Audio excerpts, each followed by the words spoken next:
몇 번 이런 얘기를 들은 적이 있어요. 목사님, 나는 기도를 하는데 기도 응답이 아니라 더 문제가 와요. 혹시 여러분 그런 사람도 있어요? 나는 기도하는데, 특히 이제 강단에서 주신 말씀 붙잡고 기도하는데 왜 더 큰 문제가 옵니까? 왜 그럴까요? 어떤 사람은 기도 안 하는데 응답받는 사람도 있는데, 자, 기도하는데 왜 응답이 없습니까? 그게 뭐냐면요, 왜 자꾸 기도 응답이 안 되는 이유가 뭐냐? 성경에서 가르치는 기도가 아니라 그래요. 그 기도가 뭐냐? 나 중심의 기도예요. 나 중심의 기도. 이건 하나님 응답할 수가 없어요. 한나가 기도하잖아요. 뭘 기도했느냐? 나 아들 달라고. 불인 나는 아들이 있는데 불인 나가 막 그냥 무시하고 그러잖아요. 아들 없다고. 그러니까 하나님한테 아들 달라고 그렇게 성전에 가서 기도하고 하도 안 되니까 남편한테 원망하는 거라. 남편한테 원망하는 거예요. 왜냐면 내가 하나님이냐. 남편도 답답하지. 응답이 없어요. 나 중심의 기도. 기도가 바뀌었어요. 누구 중심의 기도가 됐느냐? 하나님 중심의 기도가 된 거예요. 세상이 지금 다 타락하고 지금 하나님의 제사장들 하나님의 음성을 듣지 못하고, 그러니까 하나님의 이상이 끊겨져 버린 거예요. 거기다 아들 낳으면 뭘까요? 제사장의 아들도 타락을 해가지고 홈리와 비누아스 타락하고 그런 상황인데, 그런 아들이 있으면 뭐 하겠냐 이거죠. 깨달은 거예요. 나 중심의 기도가 하나님 중심의 기도가 바뀌었어요. 그래서 시대에 정말 필요한 사람이 어떤 사람인지, 아들 있으면 뭐해? 담보다 세상에 빠져가지고 타락 속에 빠지면 그런 아들 뭐합니까? 깨달은 거예요. 그래서 나에게 아들을 주시면 내가 나시를 드리겠습니다. 하나님의 사람을 내가 드리겠습니다. 그때 응답이 왔어요. 그러면 왜 응답이 없는지 성경에서 가르치는 기도가 뭔지를 알아야 돼요. 예수님도 기도할 때에 마태복음 6장에 뭐를 가르치고 있습니까? 너희는 무엇을 먹을까? 무엇을 마실까? 무엇을 입을까? 그건 누구 중심이에요? 나 중심이에요. 그거 바꾸라는 겁니다. 그래서 그런 것들을 바꾸라 이거예요. 어떻게 바꿔야 되느냐? 먼저 그의 나라와 그 일을 구하라. 그러면 필요한 거 내가 다 줄게. 이게 바로 마태복음 6장 33절이에요. 기도 바꾸세요. 나 중심의 기도. 우리는 항상 그래요. 왜 그러냐? 우리 사람이기 때문에 내가 당장 문제 있고 어려움 있는 거 그거 가지고 그거 해결해 달라고 기도할 수밖에 없어요. 우리 인간은 나약하기 때문에 그래요. 그러나 그 기도하지 말라는 게 아니에요. 하되 우리는 어떻게 기도해야 되냐? 하나님, 이 문제 속에 하나님의 계획이 뭡니까? 하나님 뭘 원하시는 겁니까? 그래서 하나님의 계획을 기도하는 거예요. 나 중심이 아니라 하나님의 원하는 게 뭡니까? 그러면은 모든 게 바뀌어요. 나 중심으로 기도하면은 내가 기준이니까, 내가 주인이니까, 내가 주인이 돼가지고 하나님 이거 해주세요, 이거 해주세요. 그렇게 기도한단 말이에요. 누가 주인이에요? 하나님이 주인이에요. 입으로는 주여 하나님 주인이라고 하고 기도는 내가 주인이죠.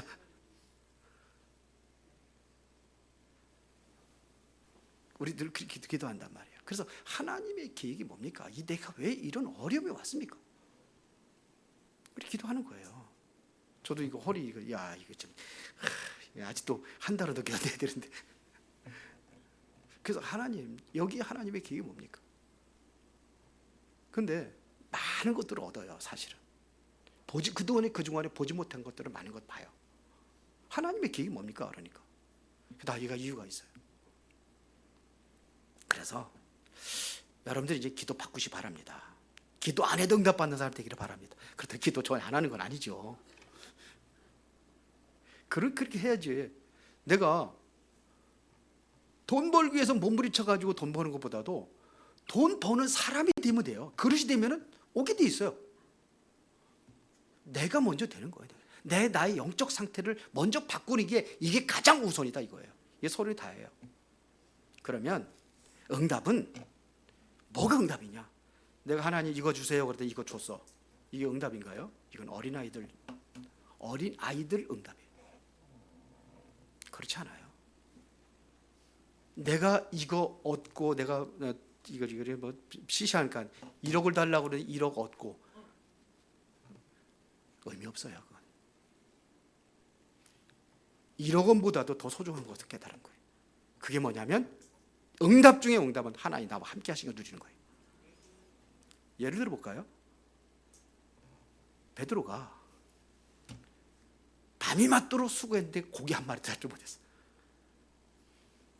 그때 예수님께서 이제 그 배를 빌려 가지고 이제는 말씀을 선포하잖아요. 말씀을 선포한 다음에 베드로한테 얘기하는 거예요. 깊은 곳에서 금을 내려라.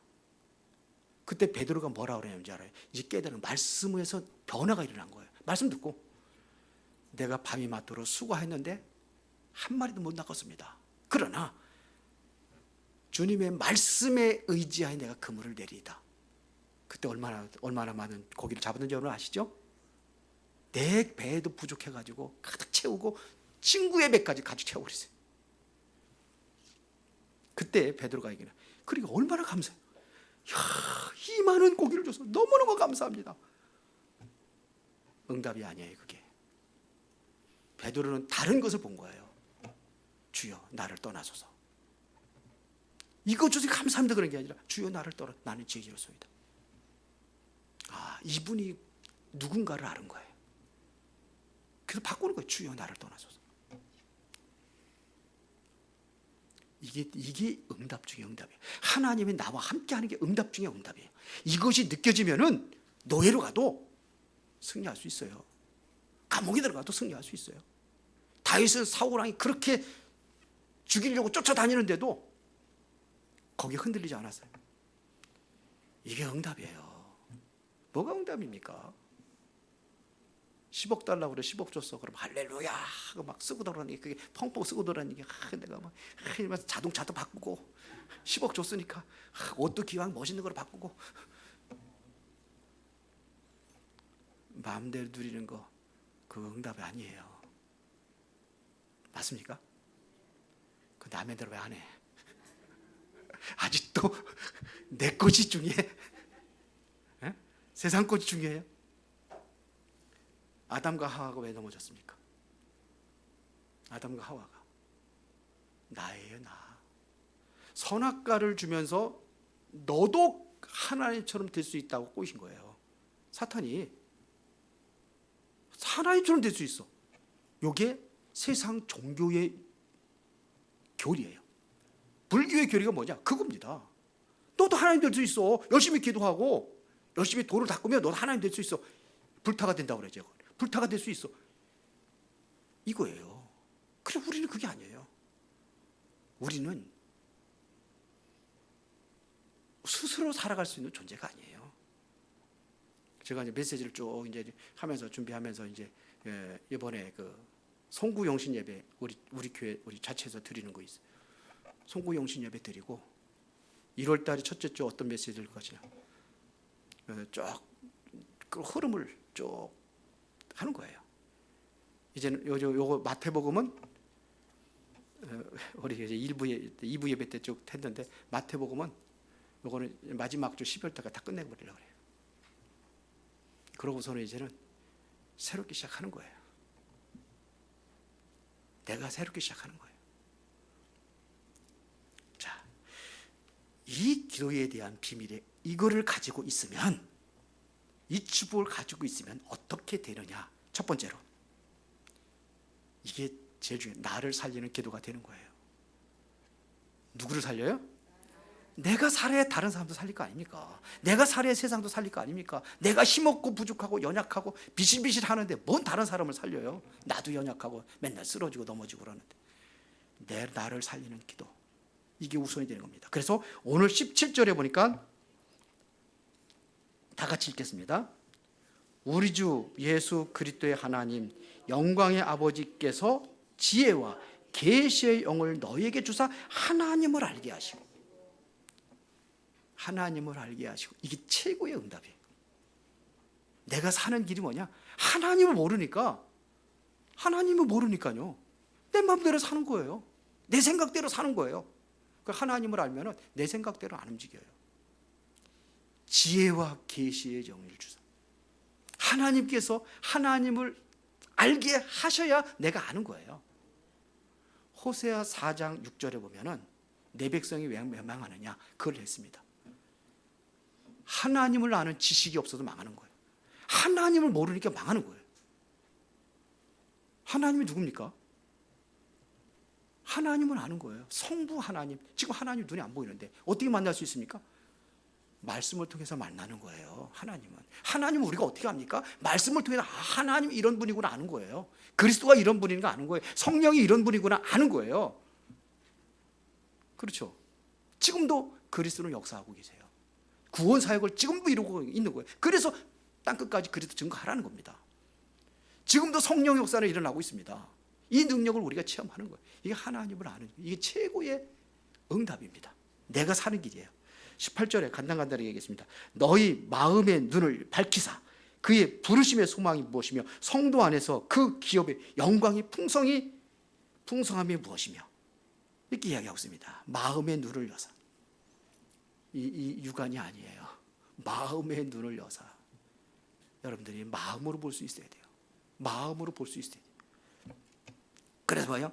부르심의 소망이 무엇이며 하나님의 나를 부름에 대한 소망이 무엇인가요? 왜 베드로를 부르셨느냐? 그냥 부른 게 아니에요. 이유가 있어 부른 거예요. 나를 따라오너라 내가 너로 사람 낳는 어부가 되리라. 하나님의 목적이에요. 다윗 왜 불렀습니까? 하나님의 목적이 있어서 부른 거예요. 성경에 보면 그 바울 있잖아요. 바울을 왜 불렀는지 사도행전 9장 15절에 말씀하고 있어요. 내 이름을 이방인과 임금들과 이스라엘 자손들에게 증거하게 택한 나의 그릇이라. 그래서 평생 동안 바울은 뭐야? 그거로 해서 목숨 걸고 살아가는 거예요. 복음 증거하는데. 그래서 임금에게도 전해야 되기 때문에 어디에 가이사 앞에 서야 되겠다고 항소하는 거예요. 죄 없어 나 그냥 가면 돼. 근데 아닙니다. 가이사 앞에 항소하는 그렇게 하는 거예요. 풀릴 수도 있는데. 하나님의 부르심의 소망이 무엇인가? 나를 부르심에 대한 이유가 뭔가? 나를 왜 하나님께서는 수원에 살게 하시는지, 하나님은 왜 하필이면 그 많은 교회, 큰 교회도 있는데 이 조그마한 교회 목사님 보니까 별 볼 일 없고 말도 맨날 더듬고 왜 이 교회 보내주셨습니까? 하나님의 소원이 뭡니까? 하나님의 계획이 뭡니까? 우리는 항상 이거를 기도하는 겁니다. 그래서 그분의 영광의 풍성함을 내가 알아가는 거예요. 우리 교회 특징은 아마 안 하는 게 특징이지. 19절 보겠습니다. 다 같이 시작. 그의 힘의 의력으로 역사하심을 따라 믿는 우리에게 베푸신 능력의 지극히 크심이 어떠한 것을 너희로 알게 하기를 원하노라. 믿음의 눈을 여사. 우리 성공이라는 소리를 많이 하는데 물론 성공해야 되지만 성공은 성공이 아니에요. 승리예요. 승리. 뭘로 승리하냐? 믿음으로 승리하는 거예요. 믿음에 있는 자들이 승리하는 거예요. 우리는요 싸움이에요. 지금요 신앙생활은 뭐냐? 어떻게 보면 영적 싸움이에요. 나하고의 싸움, 세상의 버타제, 세상과의 싸움, 또 어떻게 보면 영적인 싸움. 이 싸움에 승리하는 거예요. 그런데 승리의 비밀이 뭐냐? 믿음이에요. 믿음을 눈을 여사 그의 힘의 역사를 따라 그 믿는 자에게 하나님의 능력으로 역사하시는 거예요. 그래서 이기게 하고 승리하게 하는 겁니다. 그래서 하나님의 능력이 얼마나 크신지를 알게 하신다고 그랬어요. 이거를 초대교회 성도들이 체험한 거예요. 이 능력을 성경에 보면 그 아브라함부터 쫙 믿음의 선지자들 보면 다 그거를 체험하게 한 거예요. 모세도 그랬고. 그래서 히브리서 11장에 보니까는 이 사람들을 어떤 사람들이라고 했어요? 믿음의 영웅들. 세상에 감당할 수 없는 사람이라고 그랬어요. 막 톱으로 켜 죽이고 돌로 쳐 죽이고 그랬는데도 이 사람들을 오직 그리스도라. 복음 증거하는 게 이게 놓치지 않는 거예요. 예수 믿는 사람 다 잡아다 죽이는데도 나는 그리스도 증거해야 되겠다. 그리스도 말해야 되겠다. 베드로 보세요. 사도행전 4장에 보면 그리스도 얘기했다고 그래가지고 종교재판에 넘겨지잖아요. 왜 안진뱅이 일으켰잖아요. 사도행전 3장에 안진뱅이 일으켜 나가고 누가 누구 이름으로 기도했냐? 다른 이로서는 구원을 얻을 수 없냐? 천하 사람이 구원을 얻을 만한 다른 힘이 있냐? 없다. 그러잖아. 그리고 또 하는 얘기가 있어요. 앞으로는 얘기하지 마. 법적으로 금지된 것인가? 많은 사람들이 있고 그다음에 안진뱅이 서 있고 그러니까 이 사람들도 이제 겁은 먹은 거지. 함부로 베드로 아마 안 들겠다는 생각이 드는 거죠. 앞으로 얘기하지 마. 그때 베드로가 또 한 소리 했어요. 너희들 말 듣는 것이 옳은지 하나님 말씀 듣는 것이 옳은지 니들이 스스로 판단해봐라. 난 보고 들은 거 하나님 말씀 그대로 나는 전하지 않을 수 없다. 죽음이 들어와가지고 예수님을 3번씩이나 부인하고 저주하고 도망갔던 베드로가 어디서 그 힘이 왔습니까? 어디서 왔어요?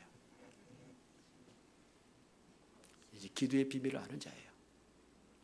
겟세마네 동산에 들어가가지고 예수님께서 밥이 맞도록 기도합니다. 제자들한테 얘기합니다. 내가 지금 죽게 되었으니 나를 위해서 기도 좀 해달라. 3번씩이나 제자들은 자고 있었어요. 그런데 예수님께서 마지막 기도할 때에 천사들이 내려와서 예수님께 힘을 더하셨다고 그랬어요. 힘을 주셨다고 그랬어요. 한번 찾아보세요. 천사들이 힘을 주었다고 그랬어요. 예수님도요, 십자가의 그 고난에 이것을 감당할 수 없어서 제자들까지 부탁을 했어요. 나를 위해서 기도해달라. 그런데 하나님께 힘을 주시니까 그때부터 마음의 변화가 일어났어요. 가자. 난 죽으러 가는 거예요. 그런데 힘을 얻지 못한 베드로는 자기 의지로 당당히 예수님 죽는 데까지 따라가겠다 고백했던 베드로. 그도 여자 아주 힘없는 여자들 앞에서 그도 병정들이 칼 들고 총 이게 창 들고 이런 그 로마 병정들 앞에서 그런 게 아니라 연약한 보잘것없는 여인들 앞에서 소녀 앞에서 3번씩 부인하잖아요. 힘을 얻지 못하니까. 이게 차이예요. 기도의 비밀을 알고 정말 기도하는 사람하고 기도의 비밀 모르고 날마다 기도하는 것이 나중심, 육신적인 거 이거에서 기도하는 사람과 다르는 거예요. 그렇죠? 그러면 내가 살아가는 영적인 힘을 얻는다고 한다면 그 다음에 얻어질 것이 뭐냐? 세상을 살리는 기도가 되게 되어 있어요. 세상을 살리는 기도가 되는 겁니다. 다윗 한 사람이 이스라엘 살리듯이 오늘 서론 부분에 얘기했던 이 기도의 비밀을 알고 있는 사람이, 이걸 체험한 사람이 세상을 살리는 겁니다. 그래서 초대교회 성도들이 어떻게 기도했습니까? 사도행전 1장 14절에 보니까 감람원이라는 사람에 예수님께서 주신 말씀이 있었어요. 약속한 것이 있었어요. 이 약속을 붙잡고 마가다락방에 모여서 마음이 하나가 돼서 오로지 기도에 힘쓸 때에 이들에게 나타난 응답이 어떤 것이었습니까? 사도행전 2장의 응답이에요. 바람 같은 불 같은 성령의 역사들이 그들에게 임한 거예요. 그것도 능력 있는 사람들이 아니에요. 아주 세상적으로 보면 아무 배경이 없는 그 갈릴리 촌사람들, 그들의 능력이 임한 거예요. 우리 홍 장로님 여기 앉아 계신데 잠깐 좀 얘기를 했어요. 성가대 옛날에 많이 고등학교 졸업하고 지금까지 성가대를 저기 이렇게 하셨다고 지휘하고 하셨다고 그러더라고요. 그래서 하신 얘기가 노래를 잘하는 게 중요한 게 아니래. 예배를 돕는 자로들로서 그거는 아무것도 아니래요. 정말 하나님의 그 찬양의 능력과 힘을 알고 그러면서 찬양을 하는 거하고 다르다는 거죠. 제가 맞다고 그랬어요. 우리 교회 제일 안 돼. 그나마 이게 성가대 조금 좋아진 거 아닙니까 지금? 영성이 있는 찬양. 다윗이 찬양할 때에 악신이 떠나갔어요. 그 찬양의 힘입니다. 빌립보서 사도행전 16장에 보니까 빌립보 감옥에 바울이 갇혔을 때 그때 뭐였습니까? 바울과 실라가 한밤중에 찬양과 기도할 때 옥문이 열려지는 역사를. 이게 찬양의 힘입니다. 맞아요? 성가대 하시는 분들, 우리 찬양하시는 분들, 찬양대 하시는 분들, 이게 힘과 능력이에요. 사도행전 2장 42절에 보니까요, 사도들의 가르침을 받아 서로 교제하고 떡을 떼며 오로지 기도에 힘쓰니라. 사도들의 가르침이라는 것은 강단에서 말씀을 붙잡고 서로 그 말씀 가지고 포럼하고 나누고 그 말씀 붙잡고 다시 집중해서 기도할 때 그때 사도행전 그 이후의 역사들이 일어나는 거예요. 이기야 여기는 뭐냐면 이제는 세상을 살리는 거예요. 사도행전 2장 40절 47절에 보면 어떻게 됐습니까? 집에 있든지 성전에 있든지 그들이 뭐냐 늘 말씀에 감동이 있어서 그렇게 사는 거예요. 살아가는 거예요. 강단에서 준 말씀을 가지고 그렇게 살아가는 겁니다. 베드로도 안진뱅이를 언제 일으켰습니까? 제9식 기도 시간에 기도하라 하다가 내가 영적인 힘을 얻으니까 안진뱅이 살리는 거예요. 이게 뭐냐면 세상을 살리는 기도가 되죠. 안진뱅이를 기도한 거예요. 사도행전 12장 1절부터 25절을 보니까 큰 헤로드로 인해 가지고 큰 핍박이 오잖아요. 제자들을 다 옥에다 가두고 베드로 옥에 가두고 그때 마가다라 방에서 성도들이 기도한 거예요. 집중으로 기도할 때 어떤 일이 났습니까? 헤로드 왕을 벌레 한 마리를 보내서 죽여버렸어. 핍박자. 그리고 베드로가 옥에 갇혀 있을 때 옥문을 열어가지고 꺼내온 거예요. 마가의 집에 문 두드리는데 여자아이가 나와가지고서 누구냐고 그랬더니 베드로 음성이니까 기겁을 해가지고 그저 들어가잖아. 문도 안 열어주고. 그래서 베드로가 왔다고 그러니까 네가 네 일을 잘못 봤지. 유령이지 그게. 그랬다니까. 기도하고도 응답받는데 기도하고서는 의심하는 거야. 계속 베드로 두드리까지 그때 가서 깜짝 놀라는 거지. 아, 베드로가 살아왔구나. 이게 기도의 능력입니다. 다른 사람 살리는 거예요. 응답 모든 것들을 살리는 겁니다. 그래서 우리는 뭐부터 하느냐? 사도행전 13장에 보니까 이들이 그 선교사 파송 나가기 전에 뭐부터 했는지 금식하며 기도했다니까요. 사도행전 19장에 보면 두란노에 하나님의 엄청난 역사가 일어났잖아요. 그렇죠? 뭐 귀신 들린 자들이 막 떠나가고 막 그냥 병든 자들이 바울의 앞치마 손수건만 가지고 막 일어나고 그 다음에 뭐냐면 거기에 모든 신상과 우상들이 완전히 무너지고 마술하는 자가 막 그냥 책을 다 불살라버리고 막 이런 역사가 일어났습니다. 근데 그 이전에 뭐가 있었어요? 사도행전 9장 1절부터 7절에 너희들이 믿을 때 성령을 받았느냐 이 능력을 기도한 겁니다. 그랬더니 그 지역을 살린 거예요. 에베소 전 지역을 살리는 겁니다. 바울에게 인생의 중요한 시간표가 왔을 때 바울이 기도합니다. 정말로 깊은 기도 속에 들어갑니다. 그게 고린도후서 12장 1절부터 10절입니다. 자기의 몸에 사단의 가시라고 되어 있어요. 거기에는 사단의 가시. 이게 뭐냐면 뭔가 괴롭게 힘든 것이 문제가 있었던 거예요. 학자들은 이게 뭐냐면 바울은 간질이다 아니면 이거 눈의 안질이다 이렇게 이야기하는 사람도 있어요. 그런데 여하튼 간에 본인의 뭔가 힘들고 어려운 것이 있을 때 바울은 뭐냐 깊은 기도 속에 들어갔을 때 하나님께서 그에게 응답하시잖아요. 응답했는데 그러면 그 문제가 해결됐어요? 해결 안 됐어요. 근데 그거를 넘어설 수 있는 힘이 생긴 거예요. 하늘에서 주시는 힘을 얻은 거예요. 그러니까 문제가 있어. 문제가 있는데 문제가 문제처럼 보이지 않은 거예요. 그게 사도행전 12장에 고린도후서 12장의 응답입니다. 이 힘을 얻는 거예요. 이 힘을 가져야 여러분의 영계도 살릴 수 있어요. 세 번째, 영계도 살려요. 세상에 어둠과 캄캄이 담겨있는 이곳에 여러분들이 이 세상을 살리는 겁니다. 그래서 여러분들이 뭐냐? 하나님의 능력이 내게 사로잡힐 수 있도록 기도하는 시간을 가져라 이거예요. 바울처럼 저렇게 깊은 기도 속에 가져라. 아니면 베드로처럼 하루에 3번씩 정식 기도하면서 기도하는 시간을 가져라. 나를 위한 기도가 아니라 뭐예요? 하나님 중심의 기도. 그러면은 여러분들이 성삼위 하나님의 능력을 알고 하나님의 성삼위 하나님이 되는 하나님의 말씀의 능력을 알고 그리스도의 능력을 알고 성령의 역사의 그 능력을 알고 안 보이는 증거들이 여러분들이 일어나게 될 줄을 믿습니다. 그러면 어떻게 되느냐? 보이지 않는 영이 있어요. 여러분들 돕는 영이 있어요. 그래서 히브리서 1장 14절에 보니까 너희를 위하여 뭘 보냈어요? 천사들을 보냈다. 구원 얻을 후사들을 위하여 구원 얻을 상속자들을 위하여 천사들을 보낸다고 그랬어요. 천사가 우리를 심부름하는 거예요. 하나님과 우리 사이에 심부름하는 게 천사들이에요. 계시록 8장 3절부터 5절에 보니까는 우리가 기도할 때 천사들이 금양로에다 여러분들의 기도를 담아가지고 보좌로 올라간다고 돼 있어요. 이 천사들, 이게 영계예요. 영계. 영적인 세계에 이 응답을 누리는 겁니다. 성경은 그거 얘기하고 있잖아요. 맞아요? 결론입니다. 그래서 영성으로 여러분들이 힘을 얻는 이 기도가 하나님의 최고의 첫 번째 축복이라고 봐요. 내게 돈이 없어도 상관없어요. 내가 능력이 없어도 상관없어요. 그것이 되어지면 노예를 가도 상관없어요.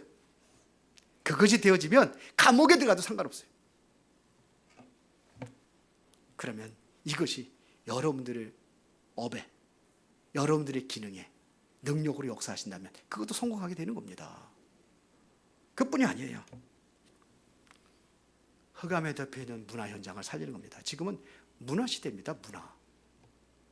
문화예요. 문화가 정복합니다. 지금 우리나라 지금 이렇게 위상이 높아진 것은 문화예요. 문화의 힘이에요. 그게 뭐냐? 요즘에는 그 노래 가지고 노래만 하는 게 아니지, 영화도 그러고 뭐 별거, 이게 음식 문화까지 완전 세계를 번져가지고 세계화가 돼 있어요. 이 우리나라 하나님께 축복한 나라 같아요. 누구 때문에? 누구 때문에? 예? 나 때문에. 복음 가진 여러분들 때문에. 이 교회가 살아있기 때문에. 저는 그렇게 봐요. 우리나라가 복음 들어오고 완전히 세계적인 나라가 된 거예요 지금. 우리 어렸을 때만 하더라도 밥 2끼밖에 못 먹었어요. 2끼, 아침 저녁. 그 조금 여유 있으면 이제 점심에는 뭐냐면 그 밥을 한 공기 가지고 2그릇 만들어 가지고 막. 기억하시죠? 네, 그렇게 살았잖아요. 이랬던 나라가 불과 몇십 년 됐는데 세계적인 나라, 세계 강대국.